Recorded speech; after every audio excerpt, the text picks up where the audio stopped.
Hey, what's up? Ako nga pala si BT at nandito ngayon tayo sa BT Reaction and welcome to my channel, Tunay na Kritiko. At meron tayo panonooring video ngayon. Ito po ay nagmula kay Balitang Pinoy TV. Sa mga hindi pa po nakakabisita kay Balitang Pinoy TV, bisita na po kayo mga katunay. At kung hindi pa kayo nakakapag-subscribe, subscribe na din po kayo mga katunay kay Balitang Pinoy TV. At syempre, huwag nyo rin po sana kalimutan na mag-subscribe dito sa channel ko sa Tunay na Kritiko. Sa mga hindi pa nakakapag-subscribe, and click the notification bell para maging updated po kayo sa mga reaction videos na aking ilalabas. At huwag na natin pagtagalin at sabay-sabay na nating panoorin ang laman ng video na hatid sa atin ni Balitang Pinoy TV at bibigyan natin ng reaksyon. Pasok! Narito ang Balitang Pinoy TV.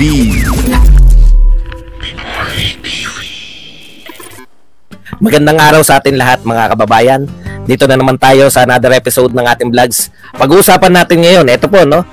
Nagsalita na po finally si Pangulong Duterte dito po sa Pulburon. Marami po nagulat. Dito po sa destabilization plot against sa Pangulong Marcos.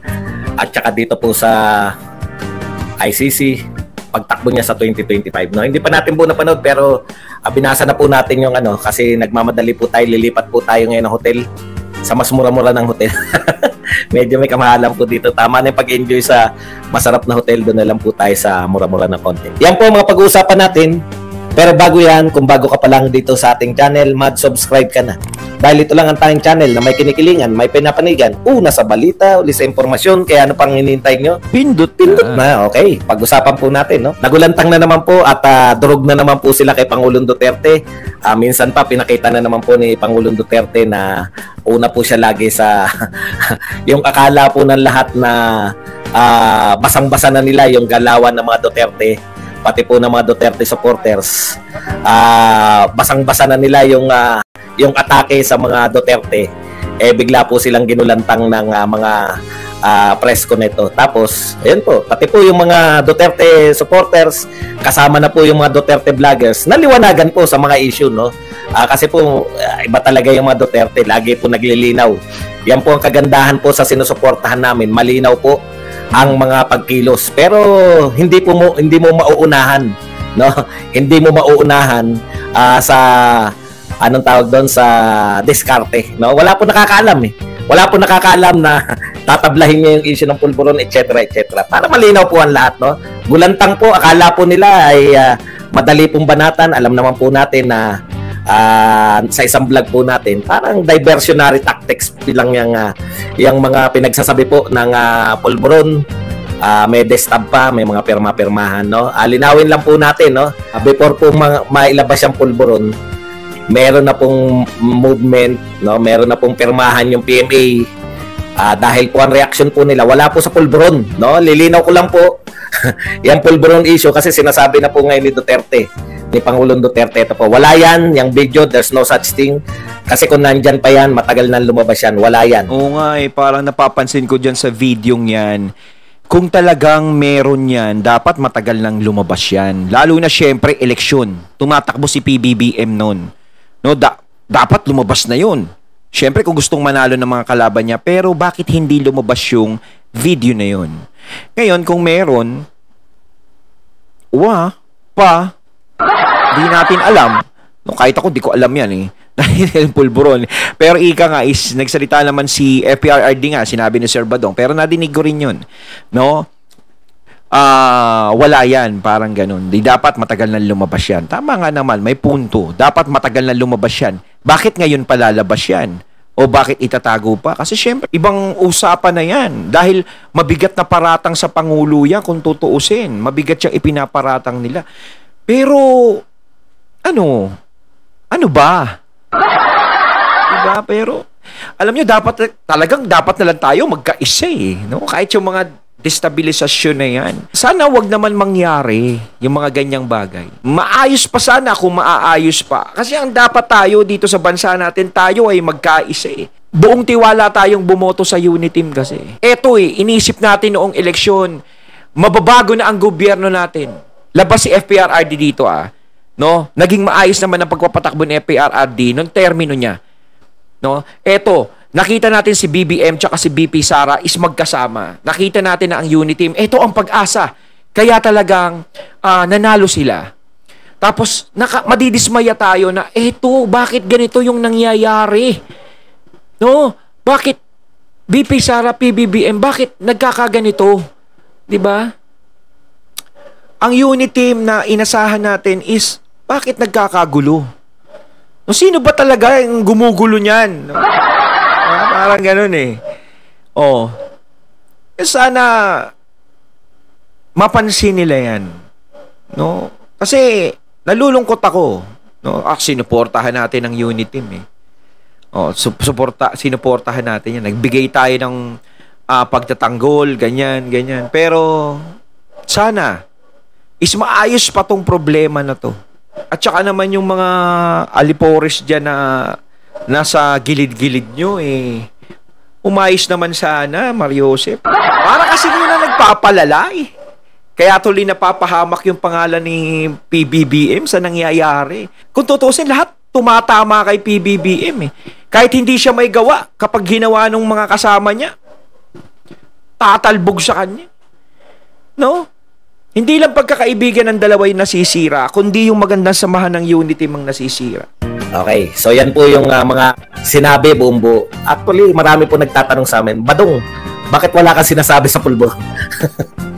Ano nang sasabihin ko? Wala naman ako napapanood, di ba? Hindi po namin dinideny. Ako, wala din ako sasabihin dyan. Nadidinig ko lang yung pulburo na yan. Ewan ko ba dyan sa pulburo na yan? No? Kung meron, ilabas. Pero kung wala naman, sana naman kalimutan nyo na yung issue na yan. Ako, mapapahamak pa kayo dyan. Maari pa kayong makasuhan kasi napakabigat yan. Napakabigat na paratang talaga yan. May link ba? Ba yan? Joke. Never po naming sinabi na meron kaming napanood na pulburon video. Kasi kabisado na namin si Maharlika. Anyways, eto po ang mga banat ng mga Marcos supporters. Usaping pulburon, paano yan? Sino ang paniniwalaan ngayon? Maharlika o si FPRRD? No? Ang point ko po, mga kapatid, huwag niyo po kaming tuturuan, kaming mga Duterte supporter, kung sino po yung paniniwalaan namin. No? Hanggat ako po ay Duterte supporter, Duterte po yung aming susuportahan, hindi po kung sino pa man. Kung may issue po sila, ganito po yan. Bakit po lately hindi ko po binabanatan si Marlica? Di ba, ang paniniwala ko, politics is addition eh. Ganun po yan. Kung ano man ang inyong paniniwala at kayo ay sumusuporta sa mga Duterte, binabanatan ko rin yung mga Esconyan eh. Pero sabi ko nga, bati-bati tayo dahil pare-pareho tayong sumusuporta kay Sara Duterte sa 2020, pare-pareho tayong sumusuporta sa mga Duterte sa 2025. Yun po ang pagkakapareho natin, hindi po dahil sa kung saan pa man. Hindi po ba? Dapat po malinaw po sa aming mga Duterte supporter yan, na hindi po kami supporter ng iba.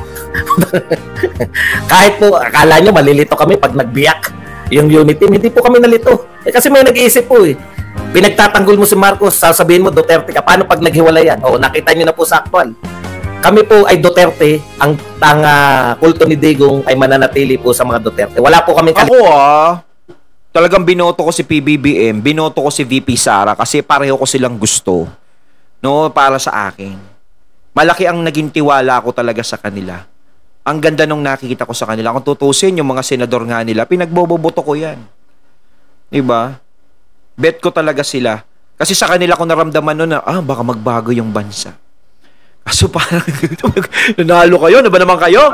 Lalong gumulo. Mariosep, kayong dalawa, oo.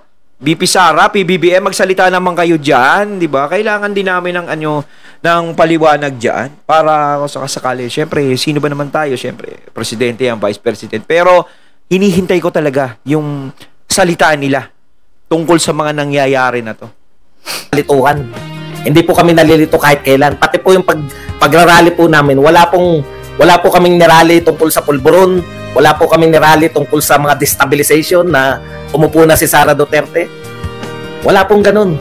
Sabi ko nga rito lagi sa vlog ko, bakit mo sisirain yung Pilipinas? No? Samantalang alam natin na mananalo si Sara Duterte, naiinip tayo. Naiinip tayo. Hindi ko po, kayo naman, no?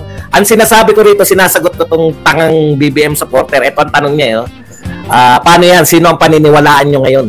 Si Maharlika o si PRRD? Wala pong paksyon si Maharlika sa mga Duterte. Okay? Meron pong naniniwala kay Pangulong Duterte at naniniwala din kay Maharlika. Hindi ko po pinoproblema yan. Dahil politics is addition. Basta naniniwala po kayo kay Pangulong Duterte, kay Sara Duterte na susunod na presidente, wala po akong problema sa inyo. Pero yung iba pa na paniniwala ninyo, hindi ko paniniwalaan basta-basta yan. O ngayon, sasabihin nyo, nalilito yung mga Duterte supporter. Kailan kami nalito? Hindi po kami nalilito. No? Pati po yung pagsuporta namin kay Marcos nung nakaraang eleksyon, yan po dahil nakipag-uniteam. Uniteam tayo.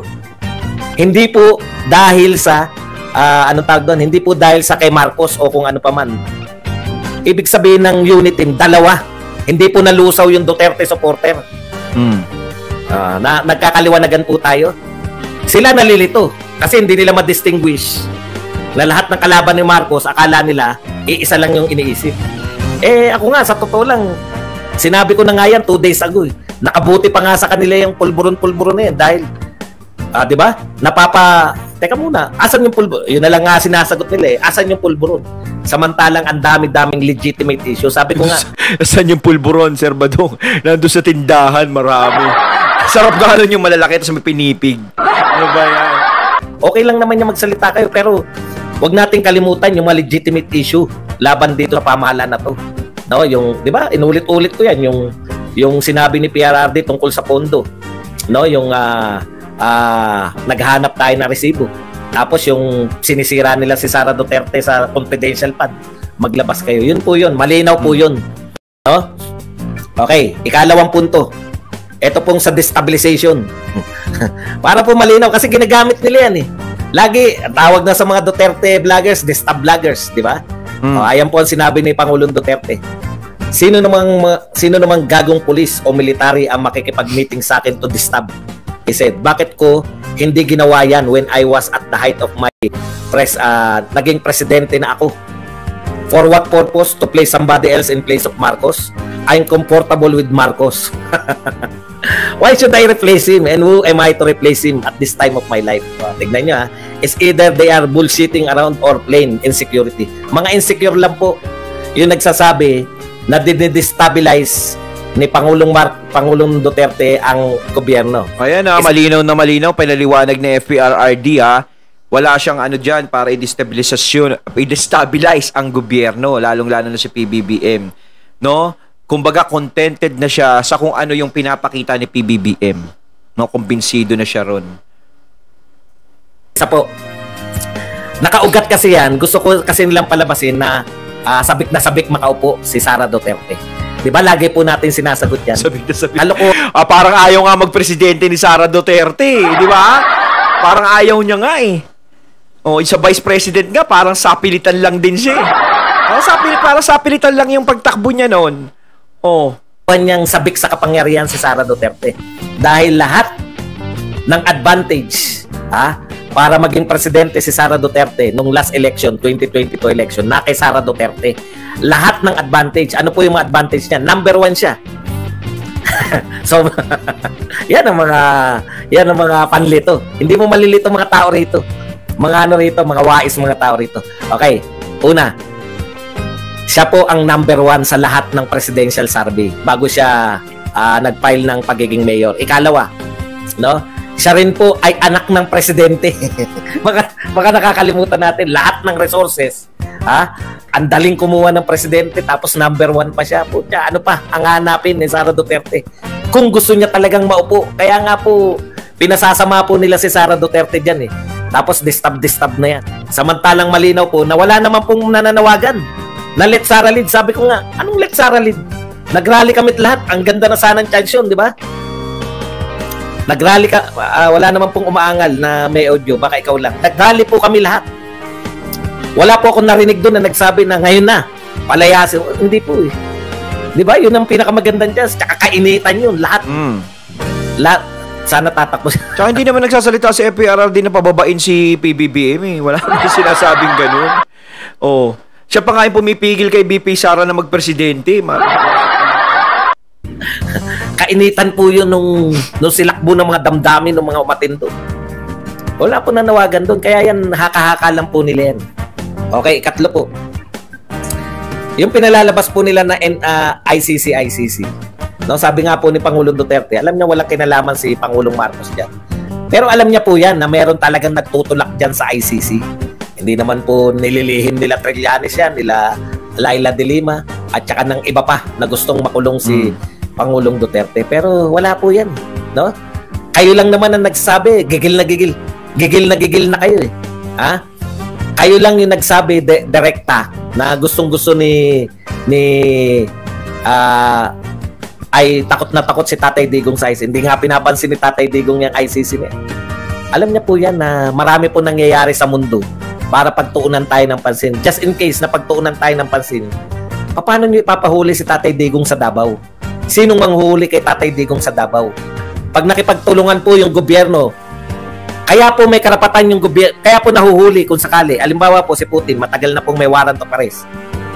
Oh, sino po manghuhuli kay Putin sa Russia? Ganyan lang din po mangyayari kay Pangulong Duterte. Sino pong pulis at militar ang manghuhuli kay Pangulong Duterte samantalang hindi tayo miyembro ng ICC? Yan po ay paglabag. No? Paglabag po yan sa tungkulin nila. Ayon, at ating natunghayan ang video na nagmula kay Balitang Pinoy TV at syempre natunghayan din natin ang boses na yon at ang video na nagmula kay Sir Badong Arateles. Kayo mga katunay, anong masasabi nyo tungkol sa videong ito na binigyan natin ng reaksyon at napanood? Comment lang po kayo. So once again, I'm BT and I'm out. Peace.